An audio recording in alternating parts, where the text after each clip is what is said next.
स्वागत है ब्रेक के बाद डीडी न्यूज पर। आप देख रहे हैं इस वक्त। अब बात करेंगे संभल मामले की। संभल बवाल में सपा नेताओं के खिलाफ मुकदमे से टेंशन में आ गए अखिलेश यादव। क्या जिला प्रशासन को अखिलेश यादव ने कसूरवार बता दिया है और अपने नेताओं को पाक साफ बताया है, जबकि एफआईआर है।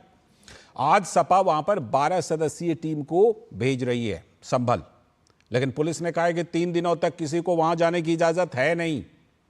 लेकिन जमीनी हकीकत का जायजा लेने के बहाने राजनीतिक नेता अपनी अपनी सियासत कर रहे हैं, राजनीतिक पर्यटन की शुरुआत कर चुके हैं। इस बीच हालात सामान्य करने के लिए स्थानीय प्रशासन जुटा हुआ है। तो अब संभल में नेताओं के दौरे। उत्तर प्रदेश के संभल में हुई हिंसा मामले में सनसनीखेज खुलासे हुए हैं।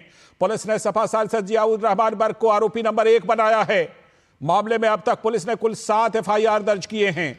हिंसक भीड़ का मंसूबा पुलिसकर्मियों को जिंदा जलाने और जान से मारने का था, यह रिपोर्ट में कहा गया है। एक साजिश के तहत पुलिस पर पत्थरबाजी की गई।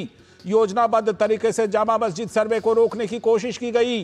पूरी प्लानिंग के साथ करीब 700 से 800 लोग वहां इकट्ठे हो गए थे और वो भीड़ घातक हथियारों से लैस थी। एसआई से तो पिस्तौल छीनने की भी कोशिश की गई और कारतूस तो लूट भी लिए। हिंसक भीड़ ने पुलिस वालों पर फायरिंग भी की। 40-50 लोग नाम लेकर पुलिस से हथियार छीनने के लिए बोल रहे थे कि छीन लो।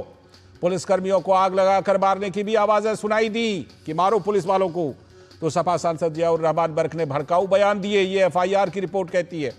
सपा विधायक के बेटे सुहेल इकबाल ने भीड़ को उकसाया, यह भी एफआईआर में दर्ज है।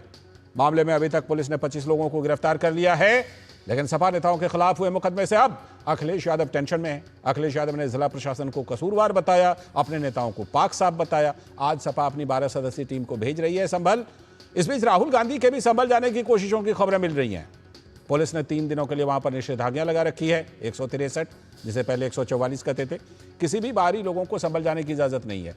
संभल में हालात को सामान्य बनाने की कोशिशों में प्रशासन जुटा हुआ है, लेकिन नेताओं की अब संभल में राजनीतिक पर्यटन की कोशिश जबरदस्त चल रही है। तो कांग्रेस के सांसद इमरान मसूद ने न्याय प्रणाली पर ही प्रश्न खड़ा कर दिया। उन्होंने सुप्रीम कोर्ट से इस मामले में संज्ञान लेने की अपील की है। अब आप हर जगह जाकर के कहोगे कि यहाँ की खुदाई करो, यहाँ की खुदाई करो। यहाँ एक दिन में आप रिट दायर करते हो, सुबह को रिट दायर होती है, शाम तक सर्वे का ऑर्डर हो जाता है और 2 घंटे के अंदर सर्वे टीम तैयार हो जाती है। तो हो क्या रहा है भाई? ये हो क्या रहा है? पूरी न्यायिक व्यवस्था के ऊपर सवालिया निशान लग रहा है। सुप्रीम कोर्ट को संज्ञान लेना चाहिए। वहीं सपा के नेता और यूपी में नेता प्रतिपक्ष माता प्रसाद पांडे ने संभल की घटना को लेकर सरकार को कटघरे में खड़ा किया। उन्होंने कहा कि ये घटना की तह तक जाएंगे। हम जाएंगे, वहाँ पुलिस की ज्यादतियों को देखेंगे, वहाँ क्यों ये घटनाएं ऐसे हुई इसके बारे में भी विचार करेंगे। जो नौजवान मारे गए हैं उनके परिवार वालों से मिलेंगे और उनसे भी हम पूछेंगे कि इस परिस्थिति का कारण क्या है।